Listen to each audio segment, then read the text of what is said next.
На почетокот на мај беше првата пресконференција на која се соопшти дел од програмата за тоа како ќе се одбележи денот на независноста 8 септември. Се објавија познати светски имиња, но од тогаш па се до денеска се уште нема податок колку ќе чини сето тоа кое треба да се плати од јавни пари, иако веќе од утре стартуваат настаните кои се дел од програмата за одбележувањето. Нешто повеќе од 2 месеци од владата соопштуваат дека кога целосно ќе бидат финализирани сите елементи, јавноста ќе добие податоци за финансиите.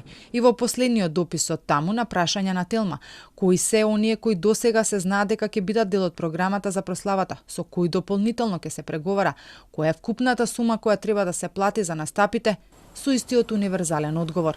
Се подготвува концепт за достоинствено и современо одбележување на 35 години независност и дека процесот се одвива во фази, без податок колку ќе чини. Во однос на конкретните организацијски, програмски и финансиски аспекти, јавноста ќе биде навремено, целосно и транспарентно информирана во моментот кога сите елементи ќе бидат финализирани, имајќи ја предвид сензитивноста на договорните процеси со дел од артистите, продукцијските куќи и останатите учесници. Одредени информации ќе бидат објавени по нивното официјализирање. Прашавме и во Авалон, дали кога подпишале договор и која е сумата, ни оттаму без повеќе детали не соопштија дека се придржуваат кон сето она што го пратила владата како одговор. Познавачите пак неодамна во топ тема дебатираат дека убаво е да има настани и треба да се одбележи годишнината, но дека кога се трошат јавни пари, граѓаните заслужуваат и имаат право да знаат колку сето тоа ќе чини и каде одат нивните средства, особено што се случува во време кога долгот на државата е висока, куповната моќ на граѓаните намалена. Без разлика што во тек им се подготовките, во тек им е развојот на концептот, граѓаните заслужуваат да знаат која е проценетата вредност.